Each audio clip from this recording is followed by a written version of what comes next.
Ada orang nak naya aku. Siapa? Orang tua tu lah. Firzan? Aku nampak video dia buat benda yang tak senonoh kat aku. Memang dia.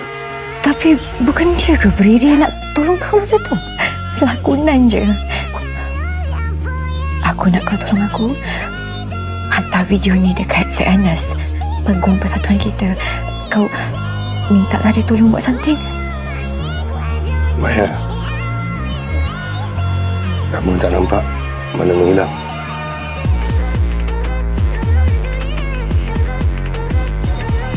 Tak apa. I nak pergi tadi. Biar saya hantar you. Tak apa. I boleh. It's okay.